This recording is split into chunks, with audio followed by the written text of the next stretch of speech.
All right, welcome to another episode of Piecing It Together, the podcast where we take a look at a new movie and try to figure out what movies inspired it. And today on the show, we are doing Creed 2. It's a movie that I didn't even think we would actually get around to. We obviously missed it back in the theater, but it just came out on VOD. And I thought it would be a great conversation to have, especially because I got connected with this guy, Sean Malloy, who has a podcast called I Must Break This Podcast that is dedicated to the work of Dolph Lundgren. So it made total sense to actually get together with Sean and do an episode on Creed 2.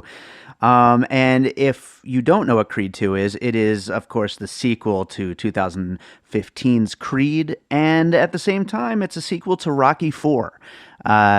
It continues, probably ends Sylvester Stallone's run as Rocky in these movies, although the door is open for more. But it also, of course, continues the story of Adonis Creed, played by Michael B. Jordan, and it's a solid sequel. And we had a great time talking about it. Before we do jump into the conversation, as always, I want to remind you all to please, if you are not already, make sure you are subscribed to Piecing It Together, and also make sure to follow us on social media at PiecingPod. So with that said, let's jump into the conversation. All right, so today on the show, we're doing Creed 2, and, this is a movie that I might not have done on the show, especially since it came out a couple months ago. It's now out on Blu-ray, but the reason I wanted to do it is because I found this guy, Sean Malloy, who has a podcast dedicated to Dolph Lundgren. It's called I Must Break This Podcast, which is a great name. Sean, thanks for being here. Hey, thank you very much. Thank you for the great intro there. That was awesome. So, yeah, I've been waiting to say that because I just think it's so great. no, well, it's definitely been a labor of love for the past year. And when I first started it up, it was kind of like, am I really going to do this? Like, is this? I mean, is there enough out there? And he has had an extremely impressive career, and it's really kind of wild how I said this on one of my episodes, how the planets kind of aligned in a weird way. He was pretty much working exclusively in the direct-to-video era, and then here I am, doing this show, and he has this momentous year in 2018 where he has these two giant blockbuster movies where he's back on the big screen. A lot of people thought, well, you planned it this way, and I honestly didn't. I think it happened at such an amazing time. Yeah, I don't know if you listened to my Aquaman episode, but I love that movie, and I think he's so great in it. He's perfect. It's perfect, absolutely perfect. So yeah, I mean, let's just give the people listening, since it's your first time on the show, a little bit more about you and who you are and why you started your podcast, and what the podcast is all about. Obviously Dolph Lundgren, but So my name is Sean, as you established. And yeah, let's see. I Must Break This Podcast started up in September of 2017, I want to say. And I kind of started it in a weird way. I know this sounds a little a cliche and cheesy to say, but it's kind of like a love letter to to my favorite action hero of all time, who is Dolph Lundgren. When I was I was about 5-6 years old when I first saw Masters of the Universe. And if you can go back that far, I mean, this is, pre-internet, we had superheroes on screen, but, around that time, they weren't as prevalent as they are nowadays. And so, Sure. I was a big He-Man fan. I mean, He-Man, my God, Masters of the Universe, that was everything. Oh, yeah. And so, yeah, I distinctly remember seeing that movie in theaters, and I had no idea who Lundgren was or anything like that. Because at that point, I hadn't seen Rocky IV, which I think is what he was best known as around that time. And so seeing him on screen, I mean, he was playing my hero. And so as a kid, I started following his career subsequently onward from that point. And checking out everything that he had done. It's kind of wild. In my Universal Soldier episode, I talked about it. Universal Soldier was actually the very first rated R movie I ever saw in theaters. I was about 10 years old, and I remember my parents took me to it because they knew that I was a huge Dolph fan, which is kind of ironic when you think about it, because here he is in He-Man playing just the ultimate do-gooder, and then in Universal Soldier, he's this completely bigoted psychopath. But yeah, I just started following his career onward, and I started thinking about it. There's tons of tribute podcasts out there, but there wasn't one on Lundgren, and I honestly feel, and maybe I'm a little biased in this, but I honestly feel that Dolph Lundgren has easily, in my opinion, had the most fascinating career. When you compare him with all the other big action guys who got their start like in the 80s and the 90s, I just think his career has spanned so much and gone through so much. So I kind of decided to go in chronological order, analyzing every one of his films, and I have a guest on with me each episode, and we break down, pun intended, of course, but we break down one of his films. And just really, to take a look at each film. And it was actually kind of wild because as I was kind of starting onto this project and going through each of the films, I started reaching out to many of the individuals who have worked with Lundgren over the years, and so it was really rewarding in a sense because I mean, you know how it is when you open one door, suddenly that opens the door to other individuals and everything. And so, yeah, I've gotten, if you check out the show, I've been extremely blessed to have such wonderful interviews. I've gotten to talk with actors who've worked with Lundgren over the years. Quite a few directors. I've gotten to speak with them. One of my most recent interviews was I got to speak with Tony Messenger, who is Lundgren's go-to stunt double. He's stunt doubled for him in over 15 different projects, and so Wow. it's really been a labor of love, and it's been a ton of fun. We're currently in the direct-to-video era, obviously, but we're in the 1998, 99 or so when he was, like I said, exclusively direct-to-video. But there are some diamonds in the rough in that period that not many people know about, but are worth checking out.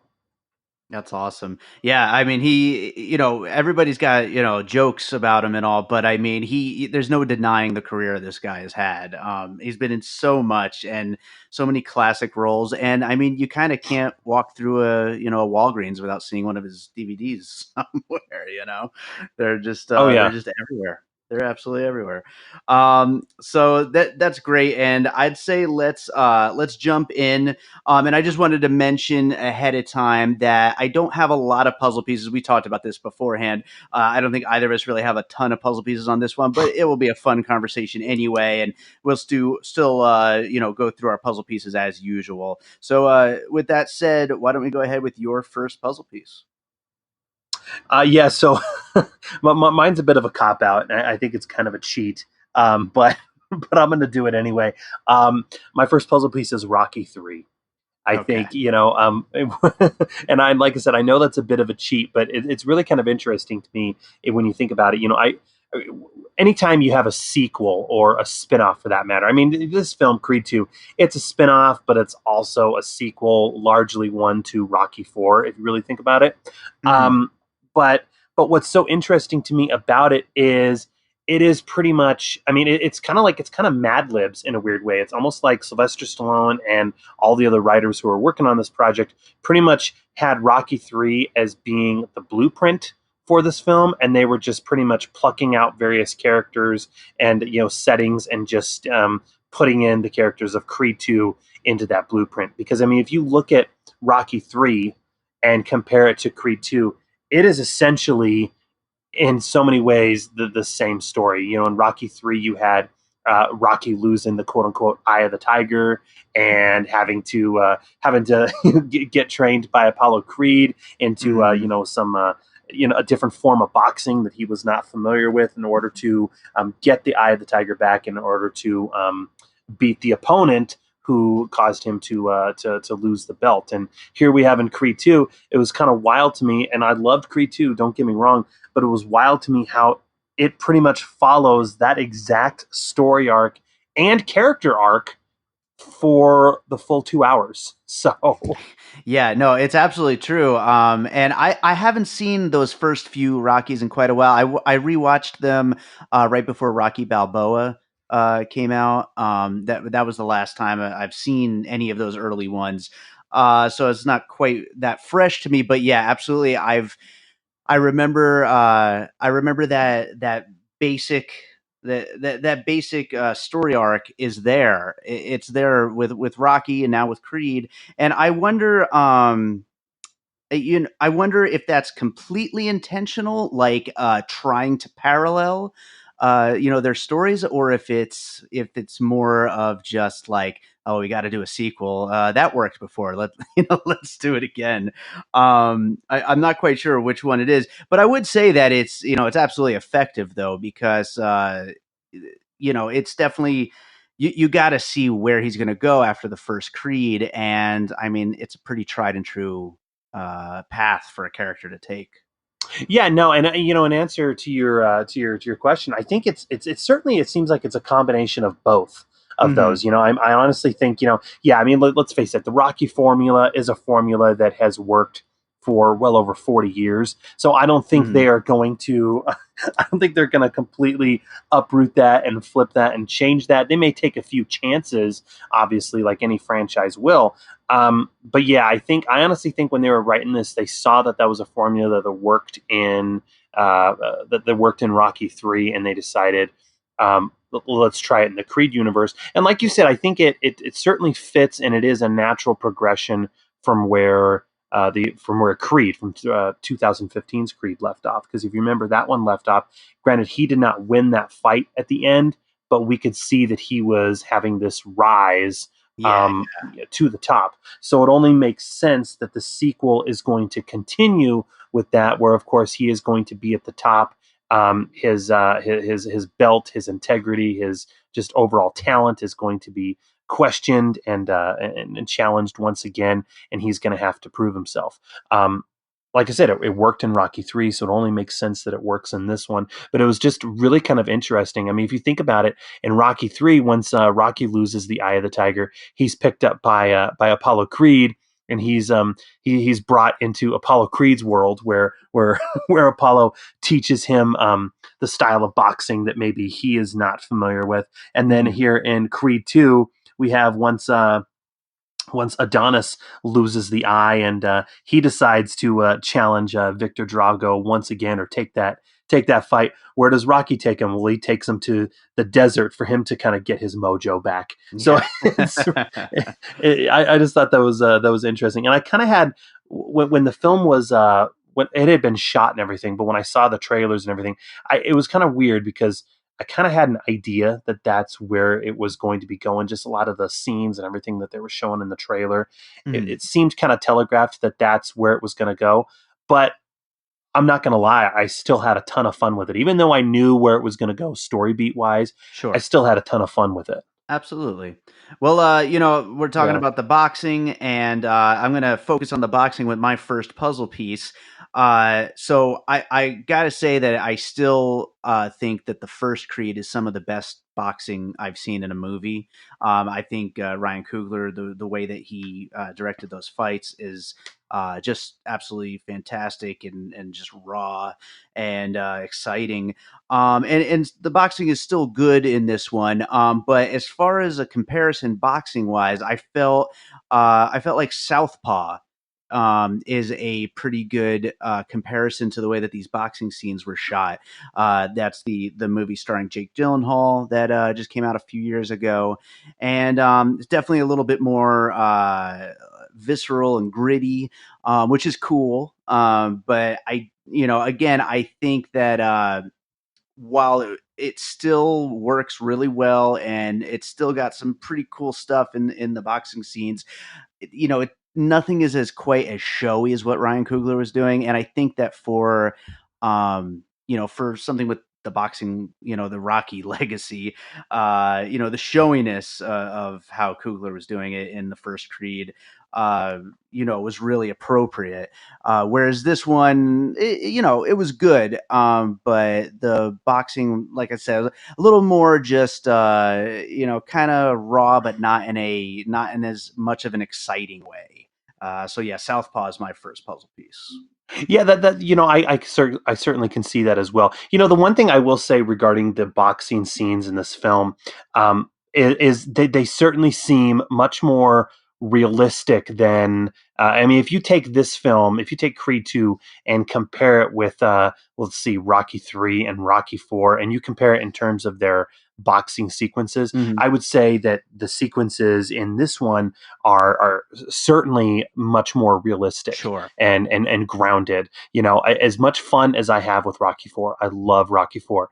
But if you watch it, it's amazing to me. It's and I talked about this on my Rocky 4 episode, but I honestly think Rocky 4 is more of an action movie than it is a boxing movie. Right. I Yeah. mean, it just I mean, and it parallels Stallone's career perfectly because at this point, you know, in Stallone's career, he was more of an action star anyway. Um, but that's a whole other subject. But anyway, well, you know, what I was thinking is if you watch Rocky 4, um, you know, the boxing sequences, as exciting as they are never guiding their, or excuse me, they are never guarding their face.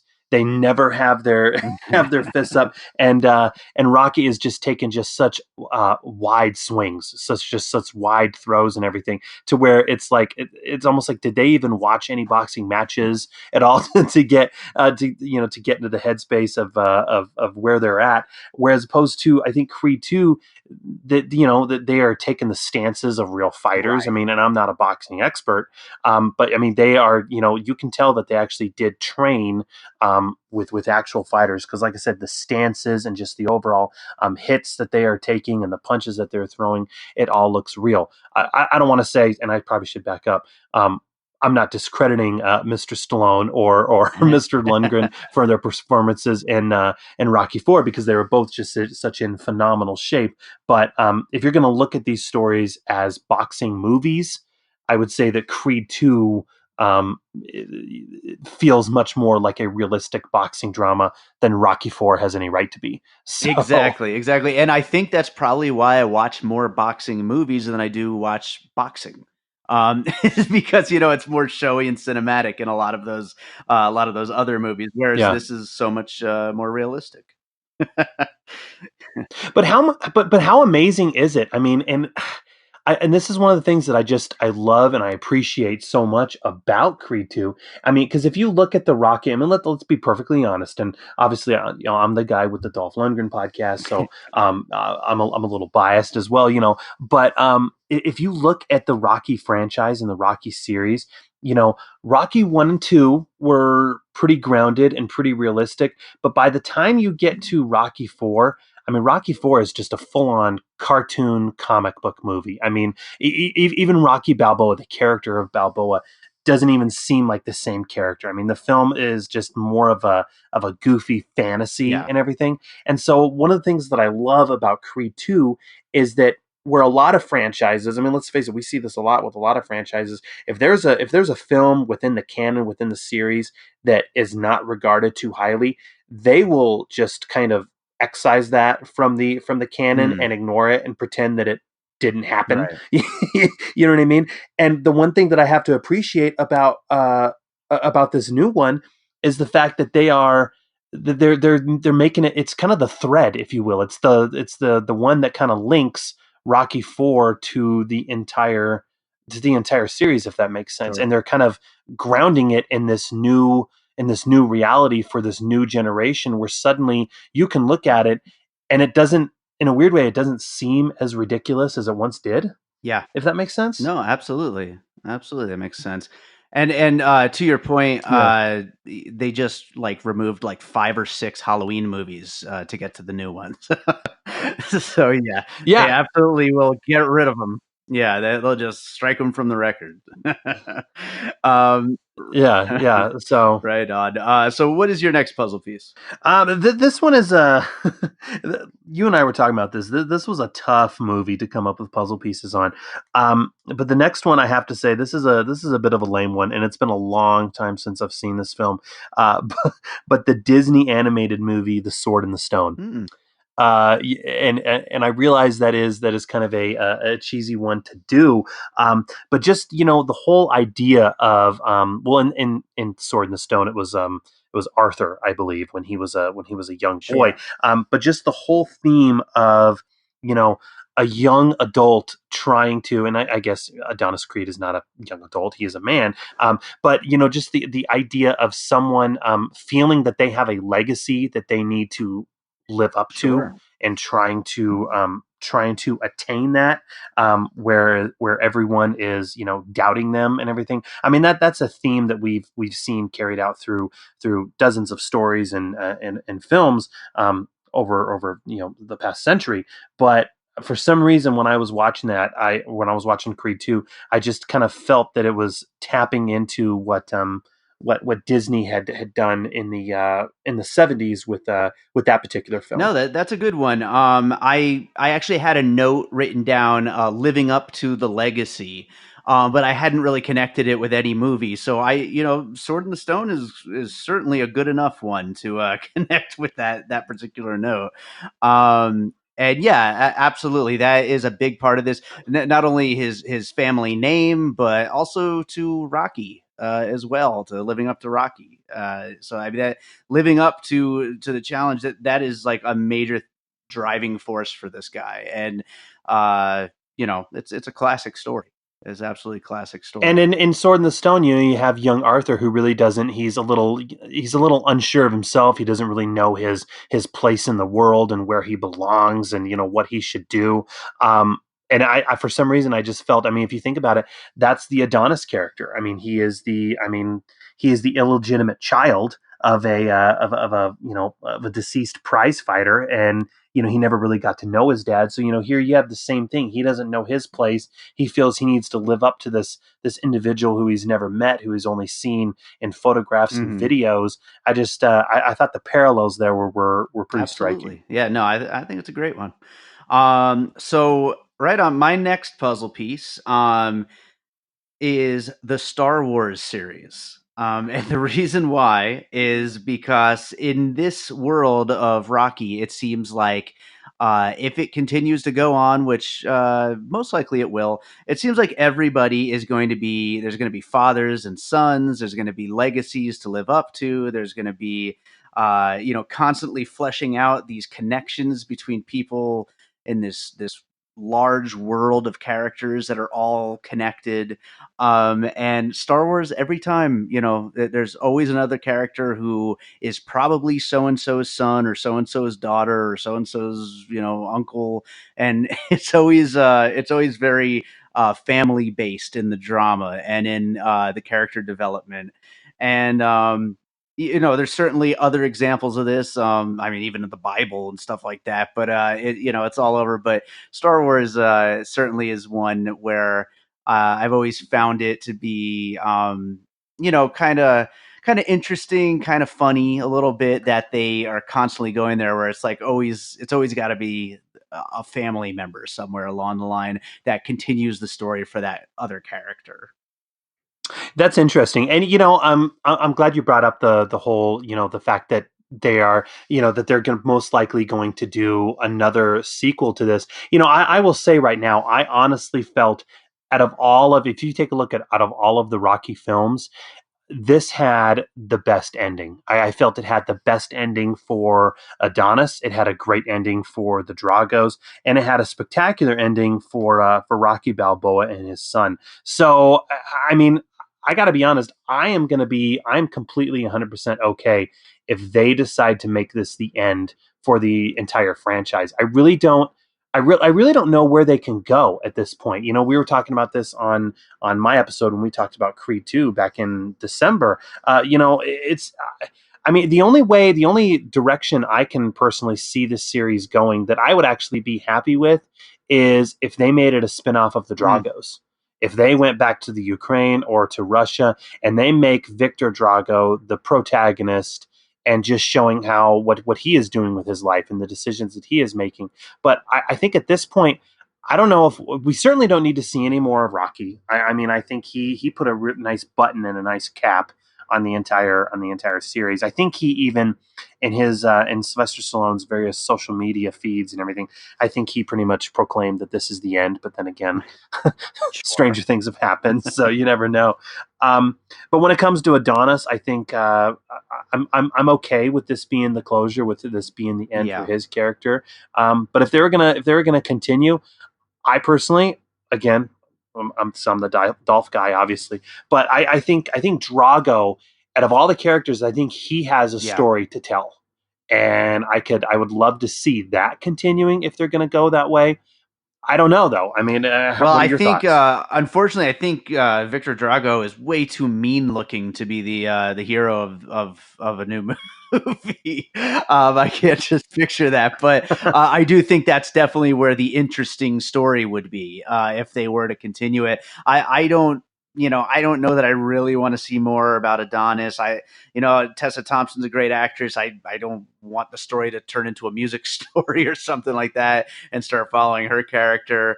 Um, but and yeah, and Stallone. I mean, Stallone's done with this role. I mean, he's going to finish up Rambo pretty soon, and I think he's putting caps on everything. Although I will say, and one of my biggest beefs with this movie is that they didn't have a resolution for his street light at the end.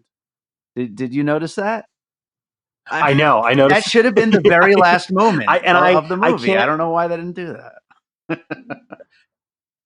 Yeah, I was really surprised about that as well. As I would have actually been okay. How cool would it have been if the film ended where he is outside of his house in Philadelphia and the light Yeah. turns out for the evening, or the you know what I mean, or something like that. Kind of, I know that might be a little cliche, but yeah, I was kind of surprised about that as well. There was actually a lot. I'm really looking forward to checking Mhm. out the Blu-ray when this comes out on the 5th. Because there was actually quite a few deleted scenes from this film that they cut. One of them, you can find it online if you're so inclined to dig for it. But one of the deleted scenes, which I cannot believe they cut because I think it was wonderful, but it provided closure between Rocky and Mm. Ivan Drago. That was one of the biggest crimes I felt to this film was that I mean, because if you think about it, this film didn't have any Right. bad guys. There was not a villain really in this film. I mean, obviously, the Dragos are the antagonists, but I thought they were so sympathetic, arguably more sympathetic I felt than Adonis Creed and Rocky Balboa were because they were certainly Yeah, fighting for absolutely. more. Yeah, their I their felt. story is very Um, important. I mean, they are it's survival. It's absolute yeah. survival for them. Well, it was they were definitely the more Yeah. tragic characters throughout this entire thing. And there is a wonderful scene that was unfortunately cut, I think, due to time constraints. It was actually very touching. It's where Victor is. It's after the final fight, and Victor is in the locker room, just sitting there, processing what happened. Adonis comes in. Adonis sits next to him, and Adonis looks at him and says, you have to know. I know what you're going through, but you have to know that you are more. You are. What does he say? You are more than Mhm. just this one fight, and we both are. Both you and I are more than this one fight. And then as he gets up to leave, Rocky comes in the room, and Rocky looks at Drago, and they kind of just stare at each other. And as Drago has his arm around Victor, kind of consoling him, which I thought was extremely touching, they both just kind of look at each other, and they both say goodbye to each other, which is Yeah, all we yeah. really need. And I don't know. I thought that was, and it was only 2 minutes. I wish they would have kept that in the film, but I would have loved to see some kind of closure between Drago and Absolutely. Balboa. I agree. I understand that showing relationships and all that is important to establishing character and everything like that. But I wish they had taken maybe a little bit of time away from Creed's wife, Bianca, and put it towards the Rocky and Dolph Lundgren, Ivan Drago story, because I mean, we've waited long enough to see their story. You know what I mean? That's what we want to see, more of that. And we're certainly never going to get another chance. Yeah. Well, and another scene that was actually filmed, and they cut this one, and I actually think they were wise to do it, but it was at the hospital, and Drago and Rocky do get into a fist fight. It's broken up very very quickly, but they do get into a fist fight, and I think the big reason why they cut that is because if they included that in the film, then it would have been more a Rocky film rather Mm. than a Creed film. And I mean, because if you really look at the film, if you really think about it, it kind of does play like fan fiction Yeah, yeah. in a lot of ways. Um, But I think if they would have left that scene in the film, then it would have been just complete fan fiction. You know what I mean? Yeah. And so I think Stallone was of the opinion, you know what, this is Creed's story. We don't need to see any more of Balboa, and we're going to focus on him. Which I do think that was a wise move. I will admit though, that would have Oh been dope as hell to see. yeah. So Well, maybe we still got that Blu-ray. Maybe there's a couple little shots or something. Um, so what's your next puzzle piece? okay, I'm pretty proud of this one. This one actually just came to me a couple days ago. But 2004's Friday Night Lights. Okay. Yeah. And I'm gonna admit I love that movie, and it seems like that film. I mean, it got a ton of critical acclaim when it came out back in the fall of 2004. But then when the show came out, the show kind of overshadowed it, and seems like when you mention it, more people think of the show than they do the film. Um, Right. Yeah. Yeah. but it's Friday Night Lights is, in my opinion, probably one of the best football movies that has come out within the past decade or so. But if you remember in the film, it's pretty much an ensemble piece where you have every character has their own little story arc that is going on. But I thought one of the most touching and the best story arcs in the film was between the Billingsleys. So if you remember in the film, Don Billingsley, who was one of the players for the team, he was played by Garrett Hedlund. And then his dad was Charles Billingsley, who was played by Tim McGraw. And if you remember, Tim McGraw's character was an alcoholic, but he had this fame. His big claim to fame was that he got to play for the state championship team. And so you have his son who is trying to live up to his dad's legacy, trying to live up to what his dad has left behind, and he's Hmm. just simply not good enough. And so at the end of the movie, and his dad is just constantly berating him and beating him, and upset that he cannot do that, his son cannot do what he once did. And so, spoiler alert, I'm sure many people have seen it by this point, but at the end of the Sure. film, even though they do, the Permian Panthers is the name of the team.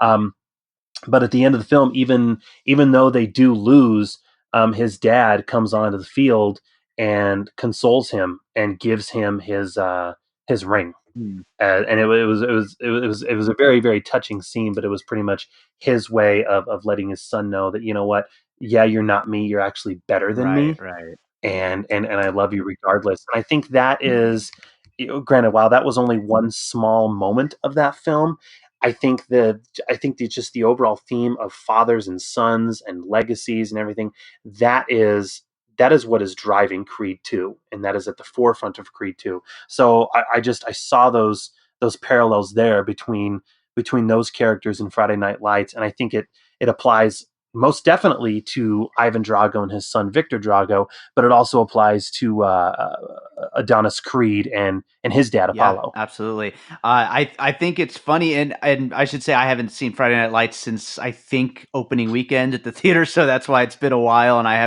don't recall it too well. But I do think it's funny how you said fathers and sons, and I had that exact note written for Star Wars, and it's like Star Wars and Friday Night Lights, how it's such a great theme that it can run through so many different kinds of movies. Oh It's yeah. it's like just such a universal theme, and that's why it pops up in so many movies, and it makes for such interesting drama.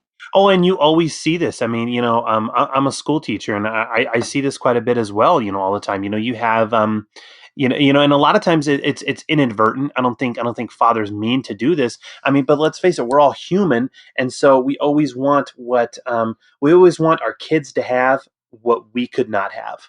You know what I mean? We want our kids Hmm. to attain maybe what we were not able to, and so I think, especially in terms of athletics.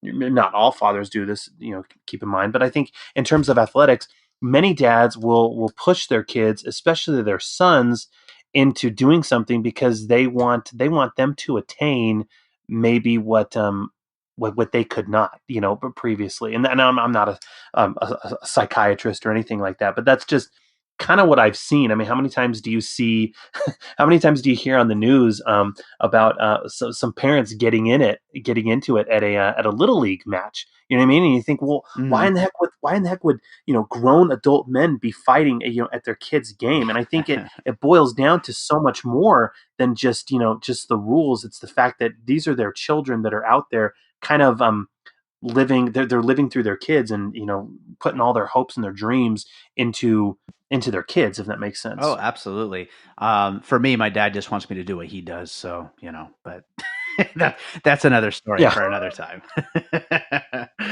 Yeah, but no, But see, even still, I mean, he wants you to follow in his yes, footsteps, right? I absolutely. mean, so yeah. Absolutely. Right on. Well, my next puzzle piece, and this is my last like fully formed puzzle piece. I have one more after this. Actually, two more that are kind of loose pieces, but and this one isn't a movie, which we sometimes do on the show. We have things that aren't movies. But you had kind of mentioned earlier about the training sequences and the extreme conditions, how this one flips it to the desert after the cold of, was it Rocky 4 or 3? I forget. Yeah, Rocky 4 was where he went to Russia, Yeah, yeah, okay, yeah. and he was training. Yeah, Yeah, yeah. so now we're flipping to the desert, and the slow motion Uh-huh. with the haunting hip hop totally remind me of like Nike commercials. And so that's my next puzzle piece: Nike commercials, because you just get that like just real dramatic hip hop beat and just like super slow motion training montages, and all that kind of stuff. And they just keep finding all these new ways to just make it look as hard and as challenging and as big of an uphill battle as possible. Which, I mean, granted, I couldn't do any of the shit that they were doing in those No. montages, but they sure make it look difficult, even for someone as freaking built as Michael B. Jordan. And I will say that's one of the things that I feel Rocky 4 has up on Creed 2 are the training montages. Now, I thought the training montage in Creed 2 was spectacular. Don't get me wrong, but when it comes to Rocky 4, and I think a lot of this actually is due to Vince DiCola's musical score as well. His music is just Mm, amazing. Um, and let's face it, it's also complete 80s cheeseball sure, that's great. stuff. Um, but those training montages are just so incredibly inspiring, and myself included, I've spoken to other people as well, but there is no denying, if you watch Rocky 4, you cannot help but just get up and get inspired to go hit the gym, or go for a run, or just get out and exercise and move, because those sequences are done just so well. And I mean, they are, let's face it, they are pretty ridiculous. You have Drago, who is training in a high tech weight facility, and everything's being monitored. And then you have Rocky, who's keeping it real. He's chopping wood, and he's running up mountains. Like this is not training that a professional fighter is going to be going through. But man, it just it gets you into the moment where it's like, I'd like to know actually how many gym memberships were sold after Rocky 4 came I'm out. sure plenty. And how many Nikes were sold? Because they sure Yeah. make you want to get athletic, right?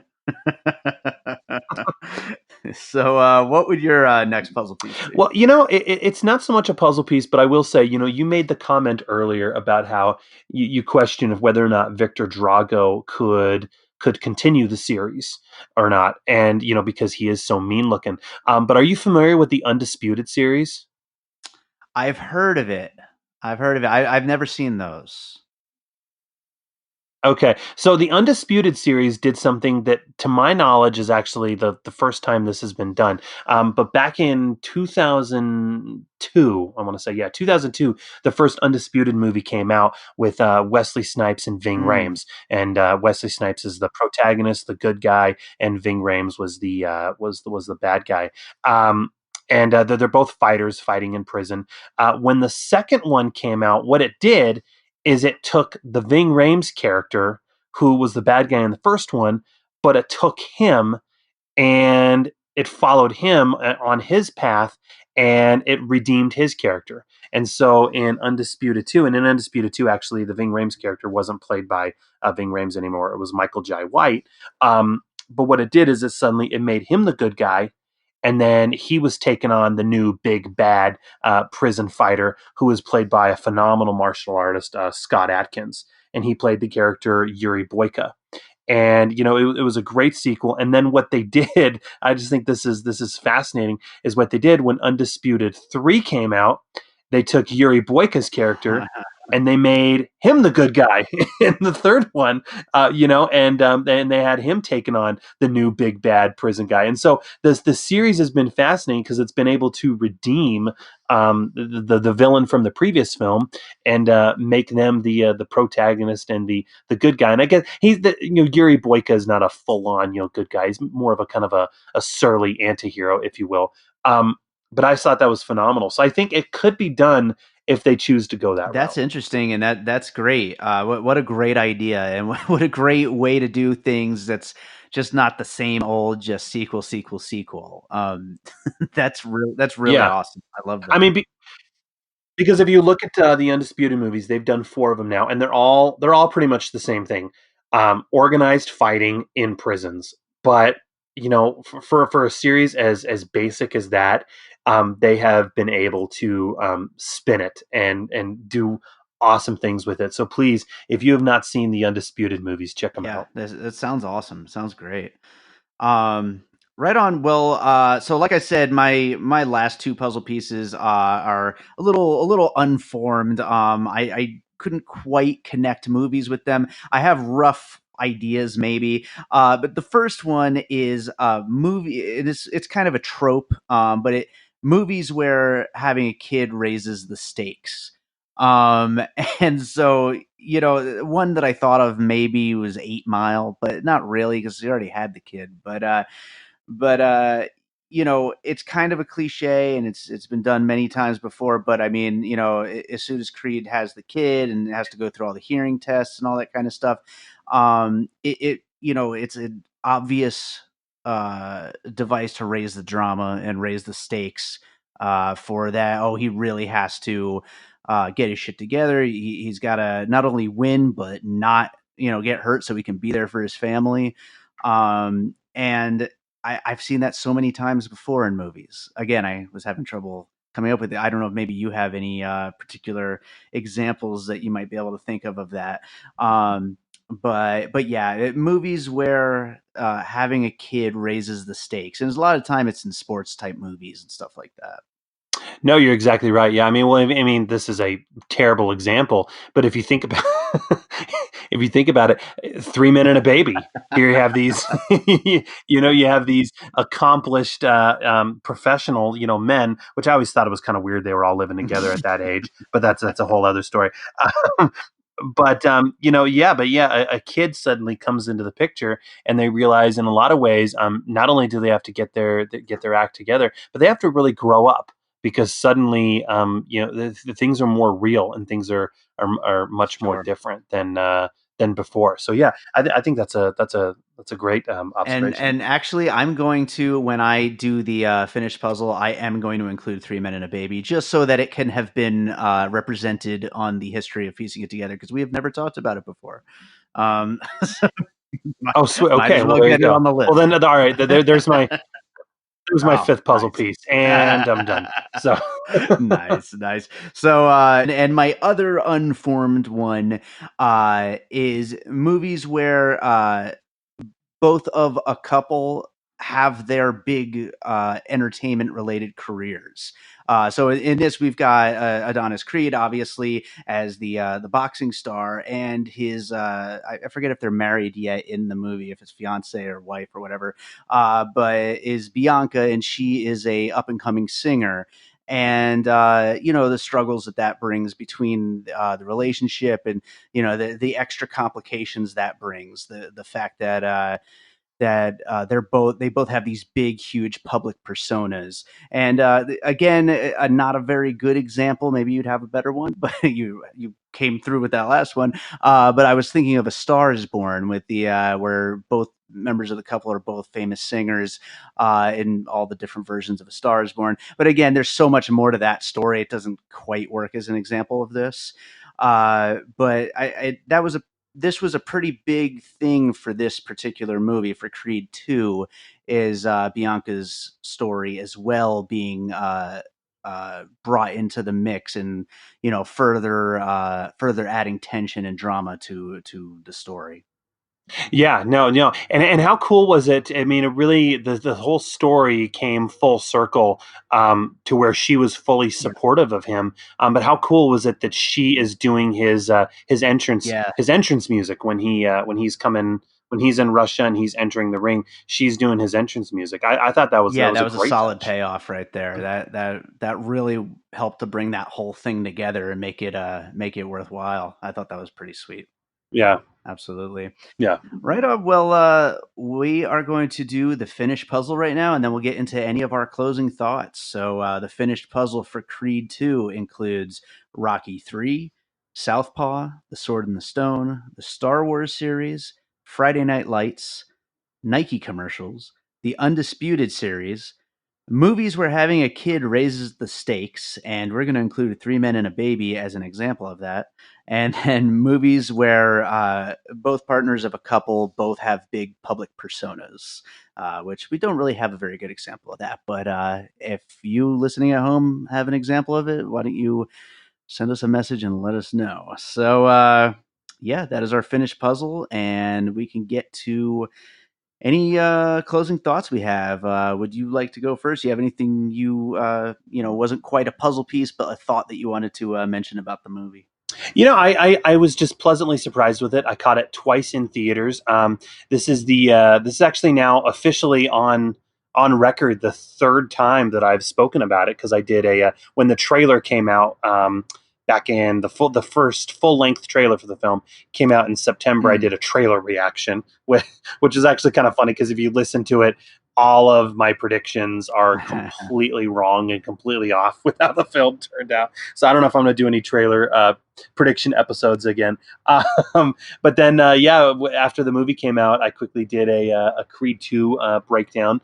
And yeah, and here we are today. I honestly, I'll say the same thing now that I said when the film came out. I think it is a wonderful film. If you're a fan of the Rocky series, especially of Rocky 4, you're going to like it. But even if you're not a Rocky fan, there is something in this film for everyone to latch onto and for everyone to enjoy. Me personally, with Dolph Lundgren being my favorite actor, to see him back on the big screen in the film that put him on the map. I mean, not many actors, if you think about this, not many actors have had an opportunity like this. But for him to be back on the big screen in the film that gave him his start 30 years Yeah, prior. I mean, I just thought that was just so cool to see him. And so yeah, to see him on the big screen, I thought was great. He pretty much he gets the first scene in the film, and he gets one of the last scenes in the film as well. It is action packed like its predecessor Rocky Four is, but it's also extremely touching. I mean, the final I will say the final 5-10 minutes of the film is a little too heavy handed with the father and with the father and son's whole theme. I mean, they're kind of laying it on pretty thick in the mm. end. But I'm not gonna lie. As a dad myself and everything, and I'm incredibly close with my dad also. I'm not gonna lie, I got teary eyed and I got pretty choked up at the end. It is a wonderful send off, and if they make this the end, I think this could be the best ending they could provide to the series. Absolutely, absolutely. I gotta agree with all that. I mean, I feel like Creed One was the better movie overall, but at the same time, as far as sequels go, this really lived up to it. And like you said, it's sequel to this and to Rocky Four. So it's doing a lot of heavy lifting, and it does a great job in all counts of that. And two little observations I just wanted to make at the end here. The first one that just kind of made me laugh is that no one is ever at Adrian's in this movie. It's always just Rocky just walking around by himself in there until someone else shows up. Yeah, how is that place still open? That's what I'd like I to know. don't We know. brought that up in my episode. I don't know how that place. I mean, is because no one is ever there. Now, granted, we're only seeing it after hours, but Sure. and this is going to sound like I'm being mean, and I'm trying not to be mean, but I honestly, when you look at the character Rocky Balboa, I don't know if he has enough business sense to run a restaurant. You know what I mean? So I picture it all being on just like scribbled notepads and everything, all of his numbers and all the bookkeeping and everything. yeah, Poor I Rocky. just I don't know if he has the business sense to do that. But then again, hey, maybe a restaurant like that in Philadelphia would really soar. I don't know. Sure. And the other observation, I maybe I am completely alone in this absolutely ridiculous thought. But about 5 minutes into the movie, it was backstage, and Creed is talking to Rocky, and the camera's going back and forth, and you're really just seeing Creed. You're not seeing Rocky. And then eventually the camera does pan over to Rocky, and he's giving him advice and everything like that. For the first 5 minutes, I swear I thought Rocky had already passed, and we were hearing Creed talk to a disembodied ghost voice. Um, Yeah, did did you think that at all, or am I completely alone in my insanity here?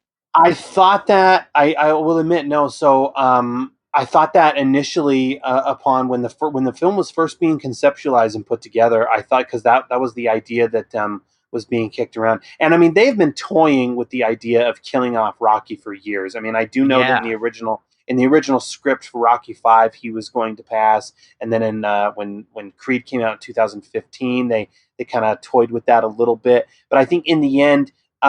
He is such an iconic character that to see him, go away like that, I don't think people want to see. I'm actually really kind of surprised, going with the whole Star Wars puzzle piece. I'm actually really kind of surprised that they killed off Han Solo, right. like they did. I think that was kind of ballsy of them to do.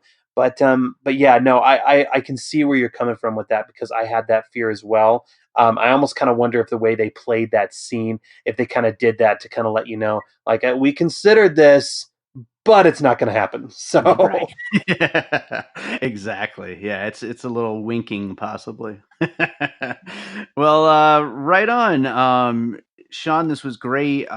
So as we've been doing lately on the show here, I always ask my guests for a recommendation. So if there's something you watched lately that you really enjoyed, could you recommend it to the audience, and then also tell them where they can find your podcast and all of that?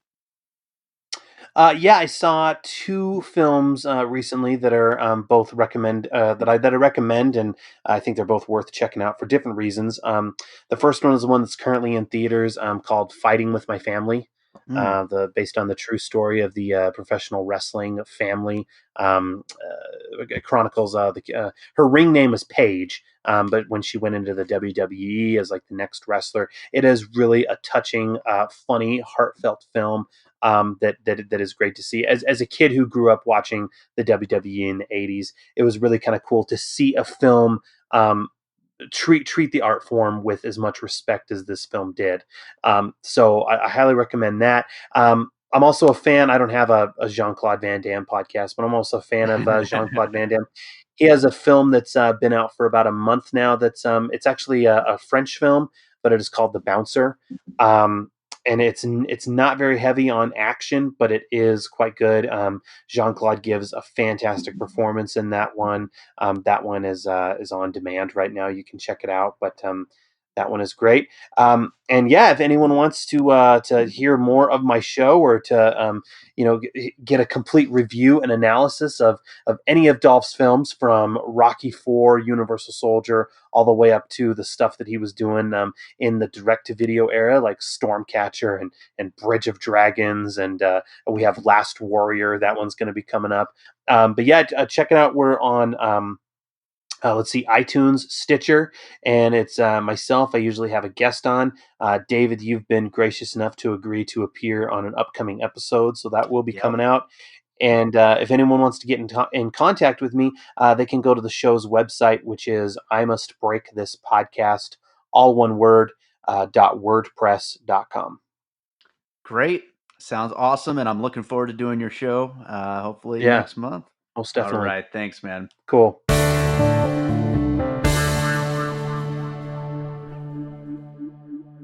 This episode of Piecing It Together is brought to you by the Truth Be Told Hip Hop Podcast. Although a fairly simple premise, what makes the show compelling is the camaraderie shared among the hosts, Big UU, Rifa, and Black Todd. The casual and unstructured format of the show is akin to an organic conversation, the kind that hip-hop fans usually have with each other, with plenty of strong opinions and off-the-cuff rants and debates. Add it to the different backgrounds of each host, and what you're left with is a good and entertaining mix of personalities and perspectives all in one place. Subscribe now to the Truth Be Told Hip Hop Podcast on your favorite podcast player. All right, so I hope you enjoyed that conversation with Sean Malloy about Creed 2. You should definitely check out Sean's podcast, I Must Break This Podcast, especially if you're a fan of Dolph Lundgren, but either way, definitely check it out because it's really interesting, it's fun, and I'm going to be on it soon. We're planning a episode where I'm going to be watching a Dolph Lundgren movie that I definitely have never heard of before, but I'm looking forward to checking it out and talking about it. So I will definitely keep you guys posted as to when that goes up. So that does it for today. As always, please make sure you're subscribed to Piecing It Together on your podcast app of choice. You can also rate and review us on iTunes. You can follow us on social media at PiecingPod. You can check out our website, piecingpod.com, and sign up for the mailing list. And you can join our Piecing It Together, a movie discussion group on Facebook, which is where a lot of our conversations continue. We love to talk about movies in there. We have all kinds of threads going on all of the new movies, as well as classics and just any kind of movie-related conversations. We'd love to have you there, so join. And we also have a contest still going on ever since our one-year anniversary a couple weeks ago. If you can find all 28 movies in the puzzle pile up in our cover image, you'll win a $20 Fandango gift card. And I don't care how long it takes you guys. This could be a year-long contest. It is tough. I am not denying that. It's a tough contest. So go try your luck and see what you can do. With that said, I guess that does it for today. We will be back with another movie that is on VOD currently, Vox Lux. That's coming up next week. And then we're also hoping to do a Captain Marvel episode. Haven't recorded that one yet as of the time of this recording, but hopefully we'll be recording it any day now. And we also just recorded one on an indie called Of Dust that is in some theaters now, but honestly, by the time this episode goes up, it might already be gone. It's a small one, but it's a great movie, one of my favorite movies this year so far. And I'm hoping that a lot more people see it once it hits VOD, because it's definitely one of those kind of movies. So that does it for today. What should we play for you? Oh, I got a good piece of music to play for you. This is an instrumental piece of music that I did for a photographer for like this boxing video. It's like kind of like a Nike boxing type thing.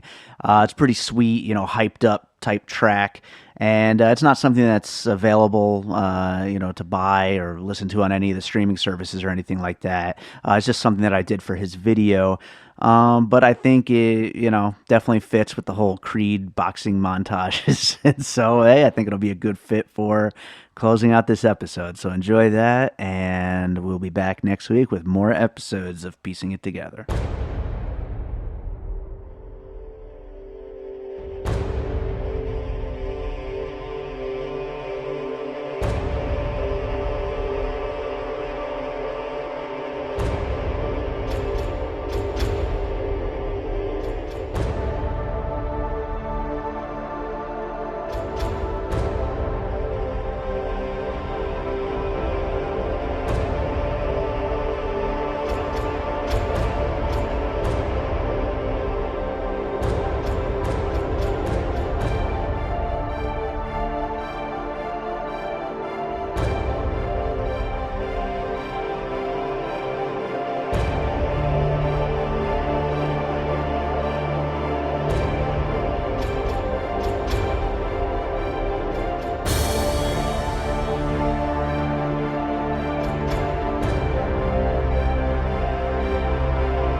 and all points west.